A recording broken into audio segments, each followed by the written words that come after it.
nagdako ko sa pamilya nga relihiyoso.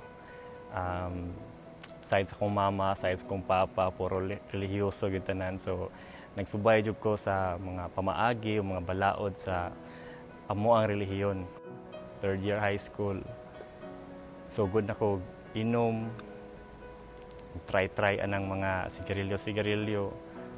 Tapos mga sugal, usahay mga tupag madala pa sa bulangan tungod sa ako ang mga amigo okay ra nga mamutbot sa akong ginikanan, mag-uyab-uyab, tapos takas, tapos hantod sa napadulong diha repita mga sexual immorality.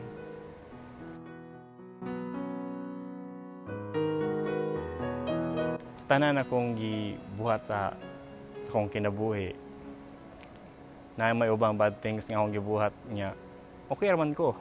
Na po ubang good things nga akong gibuhat, pero mas inglala pa man. Inaana bitaw makaingon ka nga, napadjud kay Ginoo nga tanan akong gibuhat resulta ra man pud sa kuang gibuhat bitaw, nga wala siya labot. Ingon og ang naay Ginoo nya, wag ani ko kabati niya, wag ko kita niya, wag ani ko kabalo kinsa siya. Murag gaduda jud ko, og para motuo ko Ginoo dapat makita sad ko ana bitaw. Ang ga-invite nako si Marlon Domingo. First invite niya sa kuha nga kuyog ta adto ta sa church. Kay nindot dadto, napa siya quote ato nga libre snack.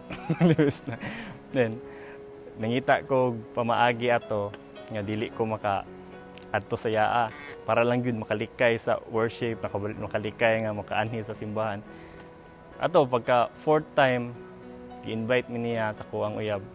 Then naulaw ko niya, sige, kay tungod kay suod gud mi nga amigo ang wali ni pastora. Para sa kuha may tanan nakadungo ko, natandog ko, na-convict jud ko sa tanang wali ni pastora.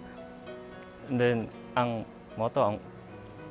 first time nasundan, ang second time, third, hantod sa sunod-sunod na gyud change Sundays up to encounter.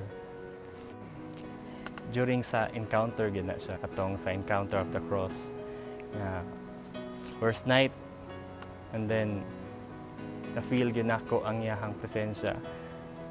While gapiyong ko, nagluhod ko, nangita ko, nagsik ko sa presence sa Ginoo, and then wala ko niya gipaasa. Na-feel gina ko nga galuhod ko, gapiyong ko, naagi siya sa akong atubangan. Although wala ko kita niya, medyo halap akong image para sa yaa.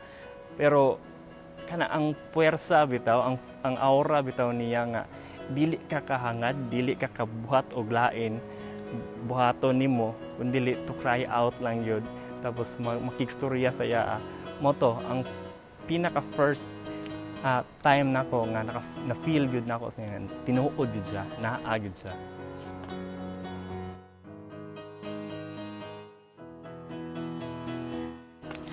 After sa encounter weekend, ang fire nga sa imong pagtuo sa Ginoo, naagyud, perti gyud ka, dilaaw gyud, power gyud kayo kung ilaha pang iingon.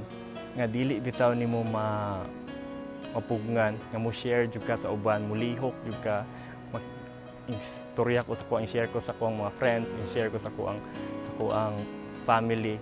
Although first gyud murag ing action sila angal gay ang ilahang pagtuo, imbalhin ko relihiyon. Kapila na ko gipasabot sila nga dili ni siya relihiyon, panagtigom lang sa mga tao nga nagtuo o nag-worship sa tinuod nga Ginoo. And then later on na to, na-observe nila ang kabag-uhan sa akua, and then ing prangka si mama nga nalipay ko, wala ko imbabag ana, mas nalipay ko kay mas nabag-o mo kinabuhi o mas suod ko sa Ginoo ana siya. And then kaluyan sa Ginoo, na-win ako ang manghod nga si Mark na siya karon naka-encounter na pod na may almost 6 years na may karon tuiga.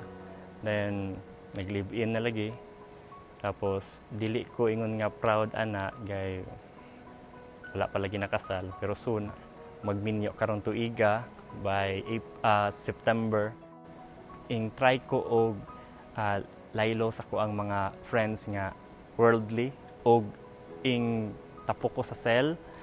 Part ko karon sa cell group which is ang leader nako is si Pastor Joey Ramayrat. Mas nakigsuod ko sa mga tao nga duol sa Ginoo. Tapos ana ako diay sa Marshall Ministry karon.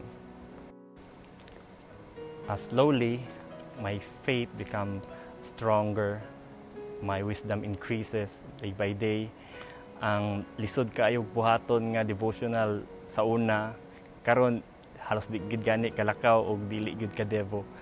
And I've decided dili ko muundang ani akong gibuhat karon hantod sa dili pa mubalik ang Ginoo.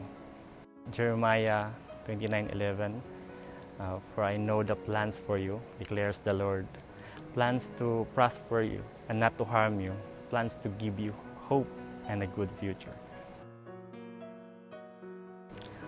Ako si Martin P. Sanchez, gibag-o sa Ginoo. And now, it's your time.